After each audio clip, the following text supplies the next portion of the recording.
Hello students, আমি Nitish sir জ্ঞানজ্যোতি coaching সেন্টারের পক্ষ থেকে তোমাদের প্রত্যেককে জানাই স্বাগত। তো স্টুডেন্টস, আজকে আমি তোমাদের সঙ্গে যে বিষয়টি নিয়ে আলোচনা করবো সেটা হচ্ছে second semester major history unit number 6। Unit 6 আমাদের কিন্তু ইউনিট 6 থেকে টোটাল 3টে টপিক রয়েছে। একটা মেগালিথস, একটা এনবিপিডব্লিউ, আর হচ্ছে একটা আছে পিজিডব্লিউ মানে পেইন্টেড গ্রে ওয়্যার।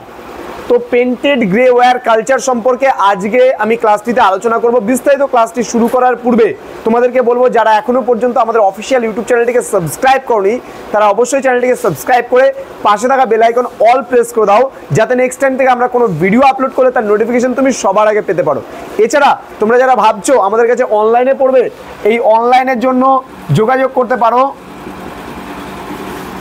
আমাদের দুটো নাম্বার দেওয়া আছে এখানে, 7076398606 এবং 6295916282। এই দুটো নাম্বারে ফোন করে তোমরা যদি আমাদের বলো যে স্যার রেজিস্ট্রেশন করো, তাহলে আমাদের টোটাল কোর্স ফি রয়েছে মাত্র 999 রুপিস। এই 999 টাকার বিনিময়ে তোমরা আমাদের কাছে মেজর ক্লাস পাচ্ছ, মাইনর পাচ্ছ, এমডিসি পাচ্ছ, ভিএসসি পাচ্ছ, এইসি পাচ্ছ এবং এসইসি পাচ্ছ। পুরো প্যাকেজটা তোমরা পাচ্ছ মাত্র 999 টাকায়। তো দেরি কিসের? আজই যোগাযোগ করো আমাদের জ্ঞানজ্যোতি কোচিং সেন্টারে। তো আজকে আলোচনার বিষয় তোমাদের সঙ্গে যে বিষয়টা রয়েছে সেটা হলো পিজিডব্লিউ অর্থাৎ পেইন্টেড গ্রে ওয়্যার, অর্থাৎ write a short note on PGW বা পেইন্টেড গ্রে ওয়্যার। এটাকে বাংলা বলা চিত্রিত ধূসর বর্ণের মৃৎপাত্র সংস্কৃতি বা পেইন্টেড গ্রে ওয়্যার কালচার। এটার যদি আমরা সময়কাল বলি 400 থেকে 350 খ্রিস্টপূর্বাব্দ পর্যন্ত এর সময়কালটা। তাহলে এই কালচার বা এই সংস্কৃতির বিকাশ হয়েছিল কোন সময়ে?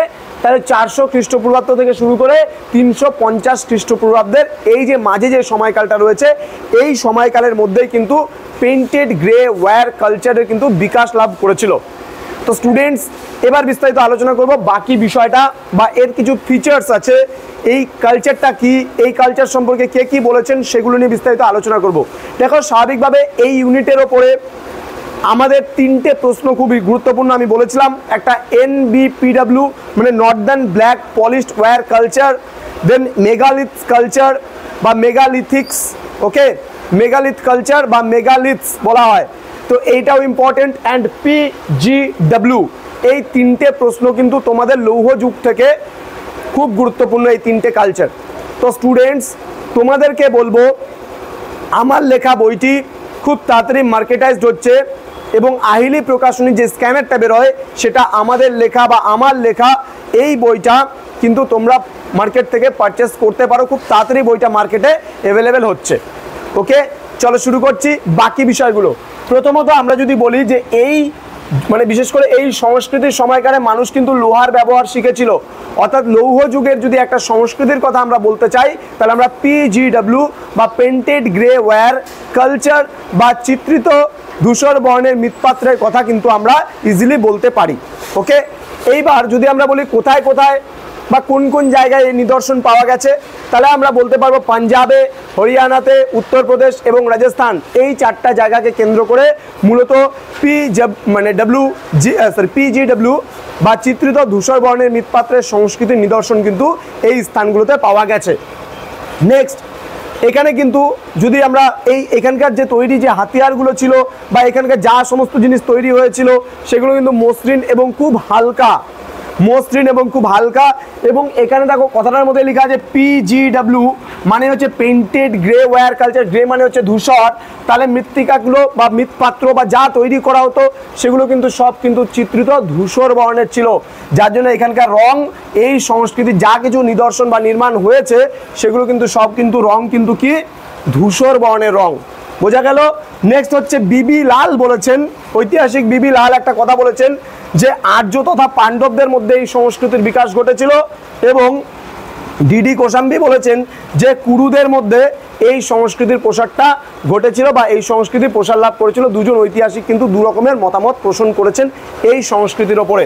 এবার এই সংস্কৃতিতে নির্মাণ কি হয়েছিল বা কি নির্মাণ করতো মানুষেরা, এখানে বলা হয় যে কুঠার নির্মাণ হতো, তীর ফলক নির্মাণ করেছিল, বর্ষা ফলক নির্মাণ করেছিল, ব্লেড নির্মাণ করেছিল, ছুরি এবং চিমটা।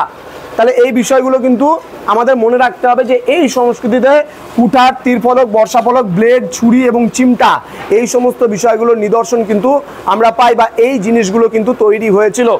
এবং আমরা যদি দেখি এই সংস্কৃতির মানুষেরা কৃষিকাজ এবং পশুপালন ছিল তাদের মূল জীবিকা, এবং কৃষিকাজের মধ্যে তারা মূলত ধান এবং যবের চাষবাস বেশি করত, এবং পশুপালনের মধ্যে তারা শূকর, গরু, হরিণ, ঘোড়া এবং মোষ এগুলো কিন্তু প্রতিপালন করতো। দেখো একদম পুরো শর্ট করে খুব সুন্দর করে তোমাদের বুঝিয়ে দিলাম, এটাকে স্ক্রিনশট তোমরা করে রাখতে পারো আমাদের, যে কি বিষয়টা কোন সময়কালে বিকশিত হয়েছিল, মানুষ কি ব্যবহার করতো এই সংস্কৃতিতে, কোথায় কোথায় এই নিদর্শনগুলো পাওয়া গেছিল, এখানকার হাতিয়ারগুলো কেমন ধরনের ছিল, এবং এখানে হাতিয়ারের রং কেমন ছিল, বা যে নিদর্শন বা নির্মাণ কার্য হতো সেই নির্মাণ কার্যের রং, বিবি লাল কি বলেছেন মনে রাখতে হবে, ডিডি কোশাম্বি কি বলেছেন মনে রাখতে হবে, এবং এখানে কোন কোন মানে হাতিয়ার তৈরি হয়েছিল, কুঠার, তীরফলক, বর্ষাফলক, ব্লেড, ছুরি, চিমটা, মানুষ কি কাজ করতো, কার্যক্ষেত্রের সঙ্গে কৃষিকাজ এবং মানে পশুপালন ছিল এদের মূল জীবিকা, কৃষিকাজের মধ্যে কী কী ছিল এবং পশুপালনের মধ্যে কী কী ছিল, এই টপিকটা যদি তোমরা খুব ভালো করে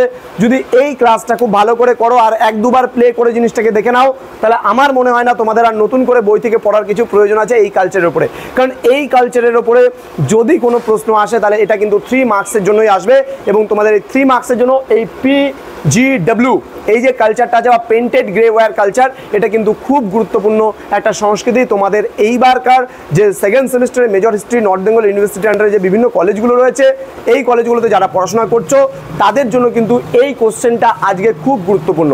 তো স্টুডেন্টস, তোমাদেরকে প্রত্যেককে বলবো আজকের এই ক্লাসটি তোমরা তোমাদের বন্ধু বান্ধবের সঙ্গে শেয়ার করো, প্রত্যেককে জানার মানে সুযোগ করে দাও যেন প্রত্যেকে এই ক্লাসগুলো পায়।